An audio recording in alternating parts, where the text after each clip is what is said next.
Então, vamos voltar aqui para essa tela e vamos ingressar com o perfil de advogado. Aqui, na verdade, simulando uma situação em que ele, claro, aqui no ambiente de teste do tribunal, e por isso eu posso entrar como advogado, ele, no ambiente real, faz o seu cadastro pela internet, ele preenche com uma série de formulários, um formulário de cadastramento, valida o dado sem precisar vir ao tribunal pela primeira vez. Ele só vai ao tribunal se houver uma divergência de dados. O endereço dele é um no cadastro da OAB e o que ele digitou é outro.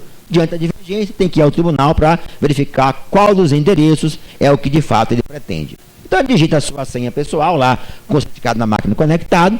Quando ele entra no sistema, ele aparece aqui para ele, eu estou aqui com um advogado fictício, o advogado real, aliás, o ambiente é fictício, Dr. Adalberto Tadeu Galvão Júnior. Ele tem no PJE aqui o seu escritório. Isto aqui é o escritório do Dr. Adalberto no PJE. Aqui é o ambiente dele e só ele tem acesso. Ou ele e os advogados que ele cadastrou como integrantes do seu escritório. Ele pode criar aqui o escritório do seu próprio escritório, dizer quem faz parte desse escritório e os advogados ali cadastrados têm acesso simultaneamente aos processos que nele estão tramitando. Ele pode também cadastrar uma figura que é o assistente do advogado correspondente ao estagiário, que poderá, no PJE, executar algumas atribuições, obviamente não todas que são possíveis ao advogado. Com isto, então, ele observa, quando ele entra, já vê aqui algumas abas importantes. Ele vê os processos pendentes de manifestação, isto é, ele foi intimado pelo sistema e precisa manifestar nesse processo que aqui está. Ele tem aqui o seu acervo geral, que é a quantidade de processos que compõem o seu escritório, onde ele pode, nesse caso, é um processo só, óbvio, então corresponde ao seu acervo geral. No acervo geral, ele tem aqui um conjunto importante de pesquisa que ele pode utilizar para pesquisar os processos por nome de parte, é o escritório dele, assunto, classe processual, tipo de prioridade, data de distribuição, enfim, ele pode gerenciar o seu escritório. Imagine um advogado com 5.000 processos, 10.000 processos, para localizar um determinado processo, ele iria no ambiente físico, abriria as gavetas, procuraria nos armários, até achar o seu processo. Aqui é muito mais simples, ó, processo tal, ele mostra aqui embaixo o processo que ele pediu para fazer a consulta. Ele pode querer saber, por exemplo, quantos processos ele tem que versam sobre reparação por dano moral. Ele selecionaria o assunto, o sistema faria a busca e diria, tem tais e tais e tais processos. Ele pode, inclusive, combinar qualquer um desses filtros. Assunto com parte, por exemplo. Ele pode dizer, selecionar, eu pedir, aliás, que mostre os processos que versam sobre dano moral, cuja parte seja determinado banco, por exemplo. Ele dirá, olha, tem tantos processos, e relaciona aqui embaixo os processos que correspondem àquela pesquisa. Esse mesmo conjunto de filtros estará presente em várias passagens do PJE, para o desembargador, para o assessor, para o estagiário, para o magistrado de primeiro grau. É uma forma de otimizar a busca no PJE. Uma importante aba também que para ele aparece é a aba de intimações, onde o sistema agrupa os processos que estão aguardando a sua providência, né? Processos com intimações pendentes, isto é, que ele precisa se manifestar e foi para tanto notificado. No segundo grupo, processos que ele foi intimado, confirmou a intimação e está no prazo para se manifestar, ou seja, ele recebeu a intimação, abriu a intimação, mas o prazo processual está em andamento.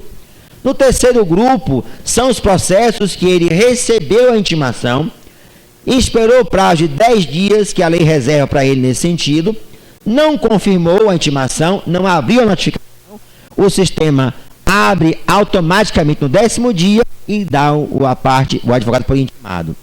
Na lei 11.419 de 2006, existe esse prazo que é um prazo atípico. A intimação enviada pelo sistema, ela tem um prazo para que o advogado a acesse de 10 dias. Se ele não fizer em 10 dias, o sistema gera uma intimação automática e gera uma marcação de que o advogado está intimado daquele ato processual e começa então a contar o prazo que foi determinado para o ato processual em si. Só lembrando, os senhores sabem que esse prazo é atípico. Ele começa em sábado, domingo, feriado. Venceu, não é feriado, ele se prorroga para o dia seguinte útil e aí começa a contar o prazo processual propriamente dito. Então aqui, isso aqui são agrupadores. Essa sanfoninha que é exibida são agrupadores.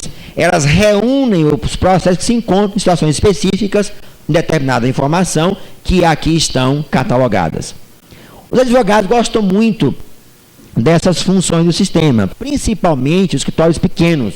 Advogados que atuam sozinhos ou com até 2, 3 profissionais, que segundo a OAB correspondem hoje a mais de 80% no Brasil de escritórios, eles não precisam do sistema para gerenciar o seu escritório.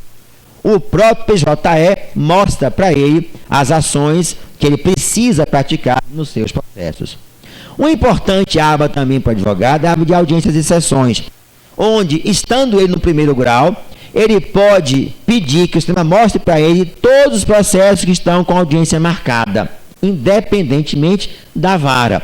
Então, aparecerá aqui um rol de processos com as datas marcadas de audiência, da mais próxima para a mais distante, onde ele pode ter uma visão geral de todo o seu trabalho relacionado às audiências. Vamos então ver como ele acessa os processos.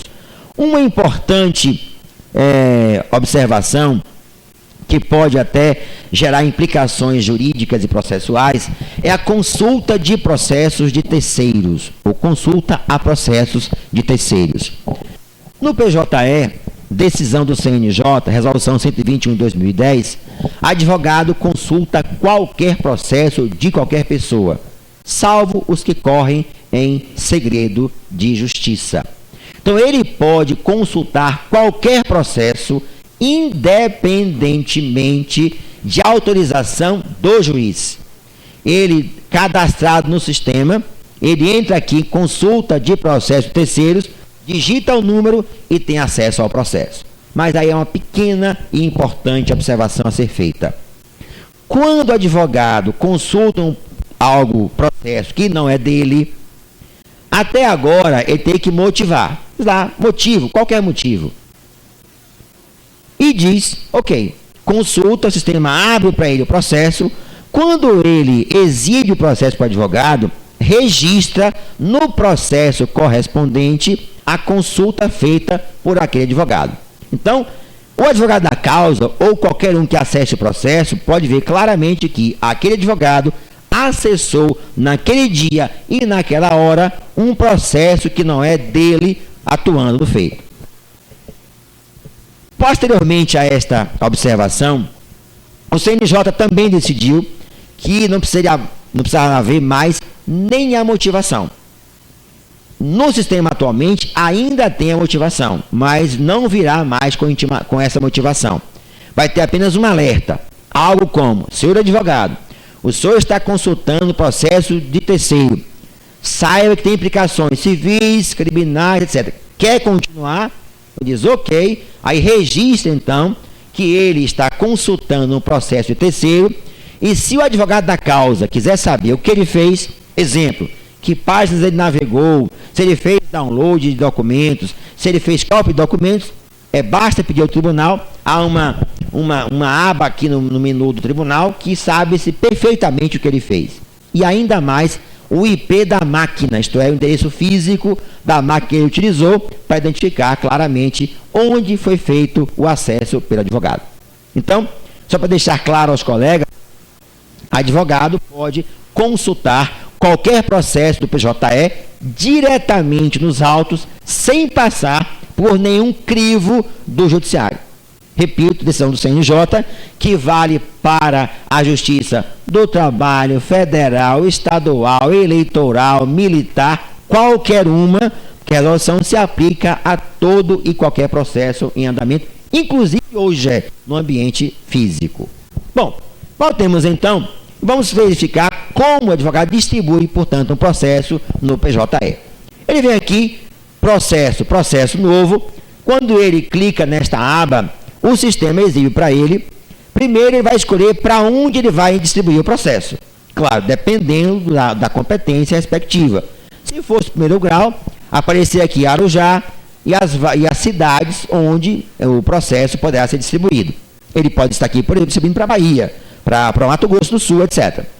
No caso do tribunal, ele vai selecionar aqui a nossa classe de teste, mandado de segurança, seleciona a classe processual, aparece aqui a indicação do processo de referência desse mandado de segurança, para verificar, nesse caso, que é decorrente de ato judicial, e aqui ele manda, ele pode incluir, começar então o cadastramento do processo no PJE. Manda incluir, e aparece então para ele uma sequência de abas de informações que ele deverá preencher, algo como já existe aqui em São Paulo com o pré-cadastramento de ações processuais, de ações judiciais, que é mais ou menos isso, só que com um elemento a mais, que é a própria distribuição. Então, o primeiro ponto, ele tem que cadastrar os assuntos do processo. Claro, ele pode cadastrar tantos assuntos quantos ele acha que a ação verse. Isso aqui é bem interessante, porque permitirá, por exemplo, que ele possa pesquisar por assunto no processo. Ele vai selecionando os assuntos que ele acha que a ação tem como temas. Aqui, somente como exemplo, colocamos 2. Isso é de acordo com a tabela do CNJ, a árvore de assuntos do CNJ. Vai cadastrando os assuntos que ele deseja cadastrar. Diz qual é o principal. O sistema assume que sempre o primeiro é o principal. Ele cadastrou aqui os assuntos da ação. Vai, então, começar a cadastrar as partes do processo. Polo ativo, polo passivo e outros participantes da ação processual.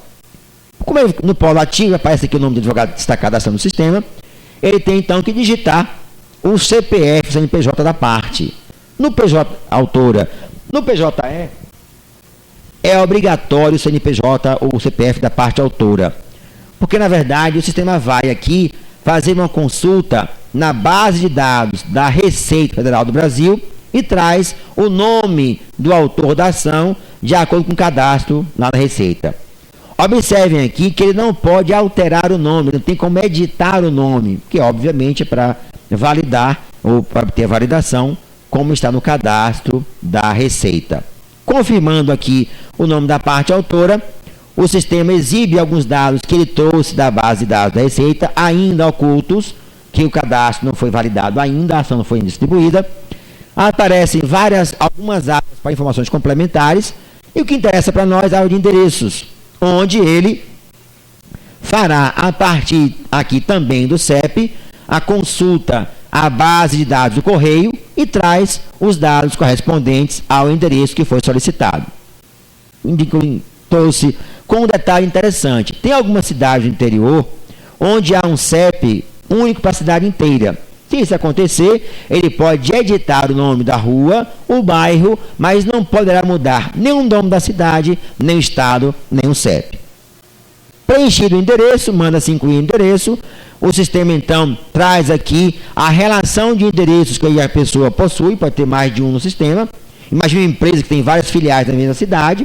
Ele diz qual dos endereços dela quer usar no processo, escolhe aqui o endereço do processo, marcou aqui como o escolhido, manda inserir, terminou então o cadastro da parte autora, já está aqui assumida o impetante, a condição de impetante de Tâmara.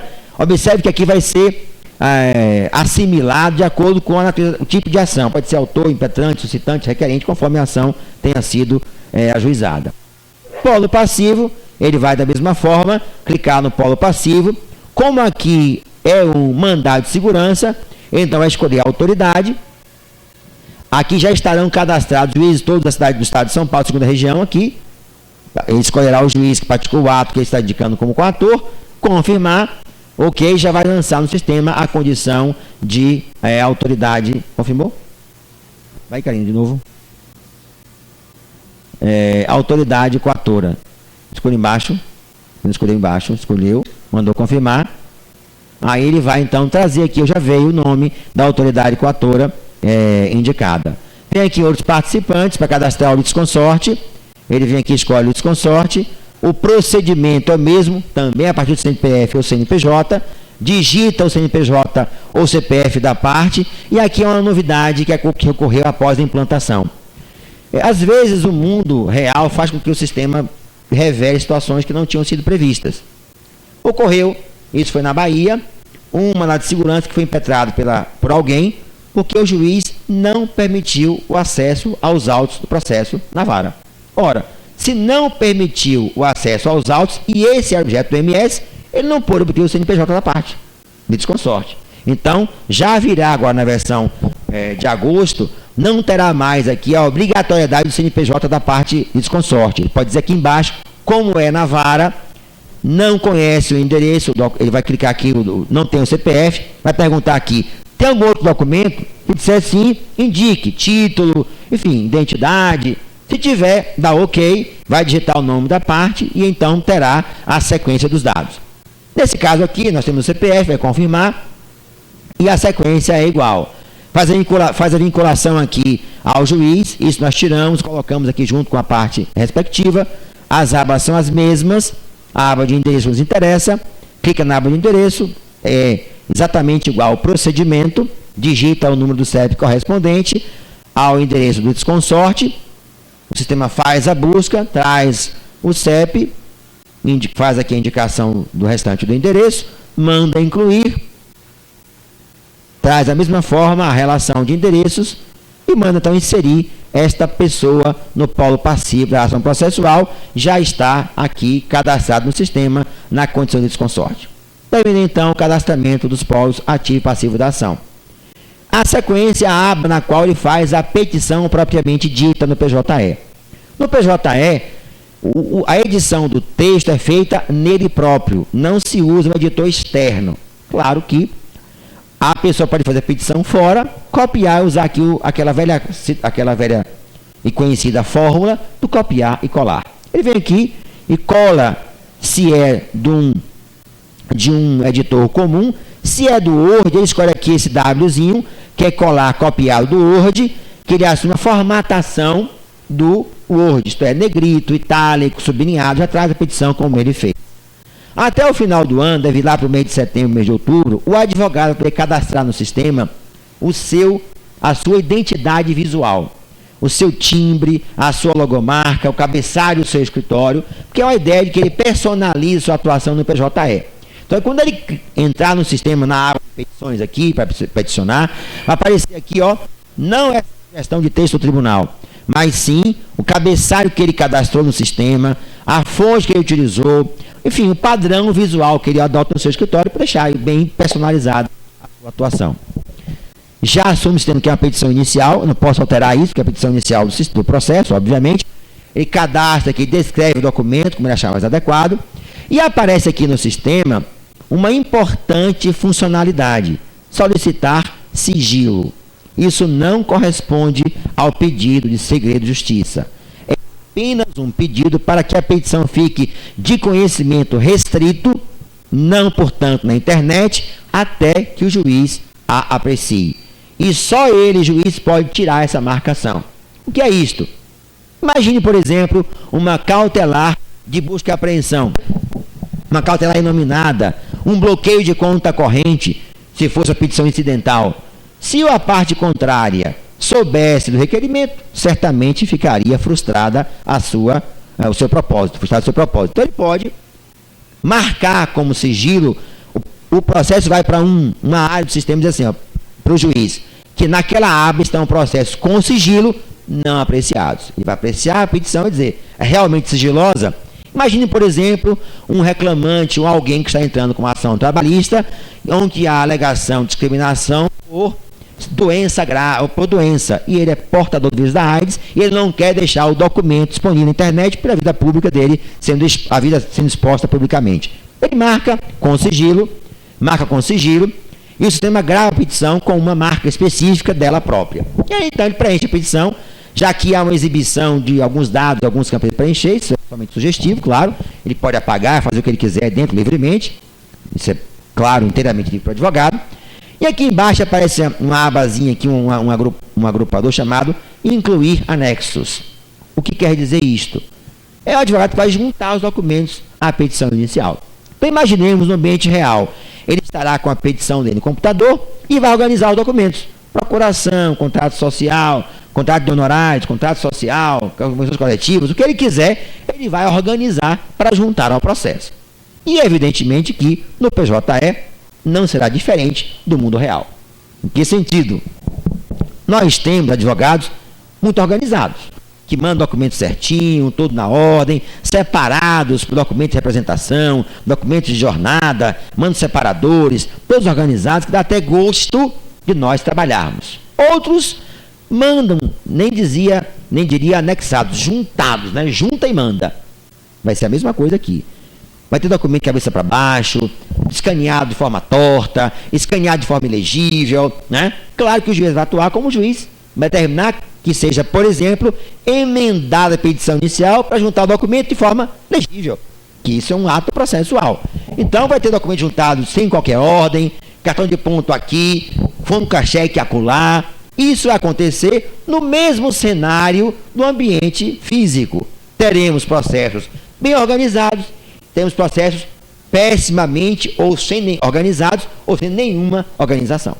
Não vamos imaginar que de uma hora para outra vamos entrar no cenário ideal. Então ele vai catalogando os documentos para juntar a sua petição inicial. Ele vai descrevendo o documento. Para ele, no ambiente real, terá aqui uma relação enorme de documentos que vai escolher cartão de ponto, contra-cheque, tem uma relação enorme. A relação pode variar conforme o tipo da ação. Então ele escolhe aqui o documento e manda juntar ao processo. No PJE, o documento é juntado obrigatoriamente em formato PDF. Aí em cima, Karina, formato PDF. Então ele vai no computador dele, junta o documento e ele já enviou aqui, aparece enviado. O que ele fez? Ele juntou o documento à petição, ainda não anexou ao processo. No PJE, existe uma limitação por arquivo de 1,5 MB. Mas não quer dizer que haja limitação de arquivos. Eu posso juntar 100, 50, 80, 1000 arquivos. Ele vai juntando os arquivos pelo sistema, ele vai... Imagine fila de impressão. Quando eu mando imprimir 10 coisas juntas, ele cria uma fila, vai imprimir um, imprimir outro na sequência. É a mesma coisa. Vou mandando, ele vai juntando. E fica esperando, fazendo um pacote para mandar para o processo, mandar para a justiça. Imaginemos que eu esteja com um malote. Esses malotes de lona que nós conhecemos. Abri o malote e vou colocando os documentos de acordo com a ordem que eu acho que é a ordem adequada. Ele vai juntando, né? E aí poderia parecer, por exemplo, que isso constituiria uma limitação do acesso à justiça. Vou demonstrar que não é verdade. Há pouco mais de 3 semanas, na Bahia, e somente aqui foi um exemplo real, não é porque é Bahia toda hora, eu mencionar, houve um mandado de segurança que foi distribuído por meu colega Renato Simões, desembargador Renato Simões, que ele tem 10.000 documentos. Ele começou com 10.000 documentos. Foi um mandado de segurança impetrado contra o juiz da vara do interior do estado da Bahia, que determinou, porque não foi cumprido o prazo de pagamento da RPV, o bloqueio em 74 processos do mesmo município de Campo Formoso. O advogado reuniu os processos e impetrou o MS contra esse ato, dizendo que o bloqueio de mais de R$1 milhão causaria danos ao município, enfim, lá não quero entrar no mérito, mas o fato é que ele começou com 50 volumes o processo, se tivesse no ambiente físico.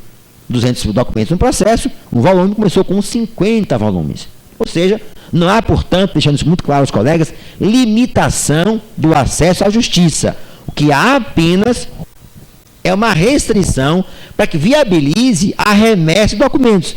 Poderia aqui colocar 10 GB, travaria o sistema dele, travaria o nosso sistema, levaria meia hora transmitindo, a rede dele cai, ele pode ter uma rede de banda larga, nós sabemos no Brasil, internet ainda é um problema para o consumidor, nós sabemos disso, né? Ele fica lá enviando, horas enviando ali, não chega até a justiça. Quando ele diz enviar, o sistema empacota a petição e ele vai incluindo. Quando ele clica em incluir, aqui já aparece embaixo a relação de documentos que está anexando à petição inicial. Isso ele vai fazendo progressivamente, ou seja, catalogando os documentos na ordem que ele acha conveniente, de acordo com o seu critério de organização dos documentos, claro que de forma livre. E vai juntando 1, 2, 3, 4, 5, 10. Quando ele terminar, observem aqui também que aparece a mesma opção de sigilo que nós mencionamos acima. A petição pode ser comum e o documento reservado, ou podem ser reservados a petição e os documentos. Ele então manda, observe aqui agora, para ele aparece a opção de assinatura. Se fosse um estagiário, até aqui as tareas seriam iguais, uma pequena diferença. Não apareceria o botão de assinatura para o estagiário, que é ato privativo de advogado. Ele poderia preparar a petição, juntar os documentos. O advogado deve sempre conferir o que ele está juntando. O senhor deve se lembrar que há pouco mais de 2 semanas, há pouco mais de 2 semanas, ou 3 semanas, foi divulgado na internet um despacho da ministra Fátima Nancy Andrighi, do STJ, que determinou ao advogado, né, determinou que fosse desentranhado dos autos um documento que ela julgava impertinente ao feito, e era uma receita de risoto. Ele juntou ao processo e não conferiu o que ele estava juntando. É perfeitamente possível isso acontecer. Se eu não abrir o documento e mandar assinar, já está no processo.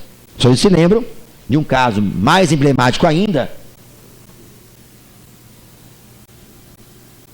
que ocorreu no Tribunal do Trabalho, de uma servidora de uma vara que estava trabalhando num processo, fazendo um despacho de diário oficial, e nesse mesmo instante também fazia uma carta que mandava lá para uma pessoa que mantinha relações afetivas, e saiu publicado no Diário Oficial da União uma carta onde revelava inclusive algumas situações de sua vida, nem diria privada, vida íntima, e saiu no Diário Oficial da União. Possível é. No PJE há um ponto que eu quero destacar de maneira muito enfática: despacho assinado é despacho na internet. Acórdão assinado é acórdão na internet, em tempo real. Nós mostraremos aqui no nosso treinamento, quando terminar a sessão, o desembargador assinar o processo, na hora, na infração de segundos, já está na internet. Então, claro que se eu vou assinar, eu tenho que ter certeza que eu estou assinando. Que hoje eu assino no ambiente físico, alguém vai lá e confere, outro revisa. Esqueceu aqui, doutor, de botar um assento, volta, põe um assento. Esqueci de botar aqui uma pena, fixar uma combinação legal, faz a alteração. No PJE, arquivo assinado digitalmente, ele é inviolável. Eu mostro aqui em seguida. O advogado vai juntando os documentos do malote e ele vai então assinar o processo, a petição digitalmente. Quando ele marca quem assinar digitalmente, nesse nosso caso aqui, assinando de modo texto, o que o sistema faz? Ele faz um pacote, reúne a petição, os documentos, faz chama assim, pega o malote, lacra, mas com um detalhe: joga a chave fora, que ninguém nunca mais poderá abrir esse arquivo. Pode até fazer outro, mas não pode abrir este arquivo que está assinado. Então eles verão que quando terminar aqui a assinatura, ele simplesmente vai fazer o seguinte: vai sumir a petição inicial da tela. Ele não pode mais emendar essa petição. Aqui, ó, sumiu. Documento assinado com sucesso. Como não mandou ainda, ele poderá até fazer outra. Apaga aquela que ele já fez lá, cria uma segunda, uma terceira, mas até que ele... Aqui, se ele quer fazer uma outra, pode fazer, ó. Faz uma outra, não mandou ainda, vai lá depois apaga a que ele fez. Mas o documento que é assinado digitalmente, por lei, ele é dotado de 3 atributos que a lei estabelece. MP 2200-2001. Primeira, garantia de integridade do conteúdo, isto é, o documento não tem a segurança de que pode se confirmar o seu conteúdo, e o tribunal tem que colocar o endereço para validação do conteúdo do documento assinado digitalmente. Segundo, garantia de autenticidade da origem, isto é, quem assinou é aquela pessoa, por lei. E terceira, garantia de não repúdio. Eu não posso dizer que não assinei, que por lei isso é atribuído a mim como certificado digital. Bom, ele assinou aqui, já assumiu, já empacotou, já colocou no malote e já jogou a chave fora. Em seguida, ele tem aqui ainda alguns campos para preencher. Ele pode indicar se o processo corre, aqui sim, em segredo de justiça. Se ele marcar como segredo, o juiz, só ele verá esse processo e analisará se de fato procede ou não procede o requerimento. Não se pode esquecer que o juiz nunca perderá, óbvio que não pode ser diferente, a condução do processo. Aqui é só para filtrar o processo, para ir para um lugar diferente, para não ser visto por ninguém até o juiz achar. Ele pode manter o sigilo ou, obviamente, retirá-lo. Repito, só o juiz pode fazer isto, no primeiro grau e também no segundo grau. Se a hipótese envolve justiça gratuita ou não, se o caso tem ou não uma liminar, aqui sim, então a liminar requerida, evidentemente não dispensa a fundamentação, isso é só marcação, digamos assim, valor da causa, ele grava aqui para registrar a informação no sistema, ele grava aqui a informação do valor da causa, e aí aparece aqui também embaixo a possibilidade de incluir alguma prioridade legal de tramitação preferencial, né, que a lei estabelece. Ele vai escolher aqui se for o caso, manda incluir, já lança aqui a indicação dessa prioridade. O que acontecerá aqui? Da mesma forma que nas situações anteriores, o sistema marca o processo com manda para um determinado local específico de informação e vai, a partir de agora, com uma marcação para facilitar a sua identificação. Lembra da vida da capa do processo? Processo com tramitação preferencial, não era assim? A mesma coisa no PJE. Então ele vai, em seguida, preencher dados da classe processual específicos dela. Isso não está mais aqui nessa aba, tiramos essa aba, colocamos aqui junto da aba na versão nova. Ele vincula aqui ao juiz. Gravou aí, Karina? E aí vem, então, a última aba com um dado interessante, que merece ser registrado. Até chegar nesta aba, sem essa que nós já tiramos, até aqui, o sistema funciona de modo exatamente igual na Justiça Federal, do Trabalho Estadual, Vara Civil, Vara Crime, Consumidor, Juizado Especial. É o mesmíssimo sistema para o advogado, não muda nada. Porque um dos pontos que destaca no PJE, é esse fato de ter a mesma interface para o advogado. Ele pode estar aqui em São Paulo peticionando no Acre, é a mesma tela, no Rio Grande do Sul, no Amazonas, no Pernambuco, não muda nada. Se for na Justiça do Trabalho, tem essa aba aqui, que é o local da prestação de serviços com o Estado. Aqui o município que que o empregado prestou o serviço, município, por exemplo, de Diadema, vem que ele confirmar e seleciona aqui embaixo o município, né? Seleciona o município. Seleciona aqui o município, já assumiu Diadema, e aqui vem, né, vem a atividade econômica do empregador, de acordo com a tabela do CNAE. Gravou, a informação já está lançada e já está pronto o processo para ser protocolado. Ele tem então aqui a última aba, que esta é a ficha do processo. Observe que aqui tem todos os dados que ele preencheu, não tem ainda o órgão julgador, não tem o número, não tem o relator, nem a turma a que pertence esse processo, mas ele pode e deve fazer uma última conferência do processo. Os documentos todos, a petição sigilosa é marcada de modo diferenciado, está aqui, ó. Esse cadeado fechado indica que foi assinado o documento de modo digital, é uma forma de identificar se está pronto o documento para ser assinado, para ser protocolado. Por exemplo, se fosse estagiário, estaria aqui, ó, o cadeadozinho aberto, ou seja, ele não assinou o documento ainda. Ele pode conferir os dados todos, pode retificar, óbvio, né, para lá ou para cá. E quando chega embaixo, aparece para ele o botãozinho aqui, ó, protocolar. Se fosse no primeiro grau, aqui na Vara de Arujá, é a mesma coisa. O servidor, lá na Vara de Arujá, chega e faz a retificação da autuação no tribunal. Entra no tribunal, no sistema aqui da segunda instância, e faz a correção. De reclamante, por exemplo, para recorrido, de reclamado para recorrente, só inverte os polos, se for o caso, corrige a denominação.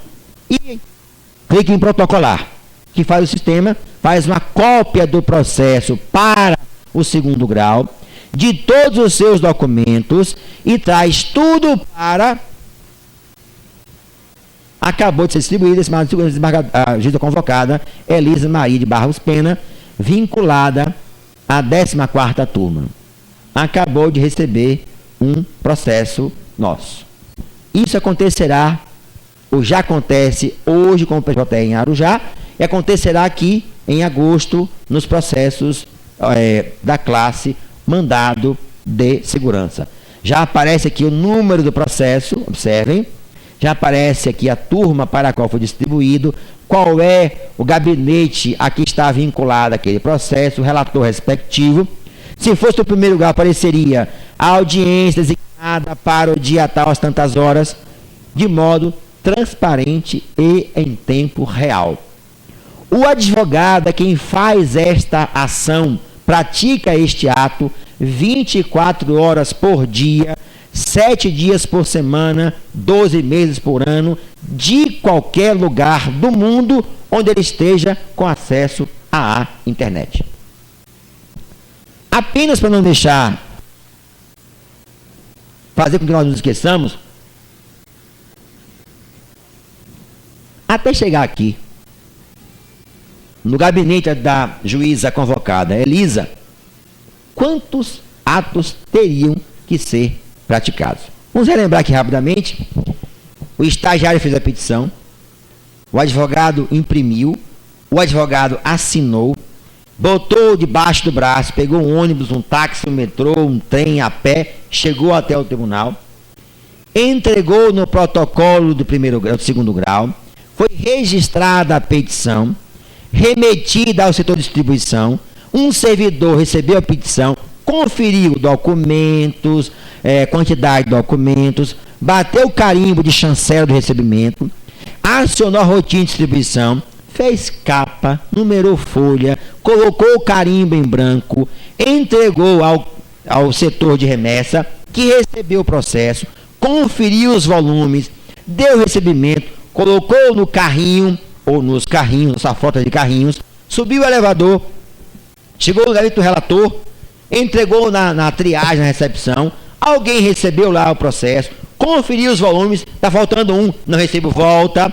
ele voltou com o processo, conferiu, achou o volume, botou no carrinho, trouxe de volta, entregou no gabinete, pegou o processo, conferiu, deu recebimento, entregou de volta, aí então passou para a assessoria, que abriu o processo e fez a conclusão para o relator. No PJE já está na conclusão para o relator.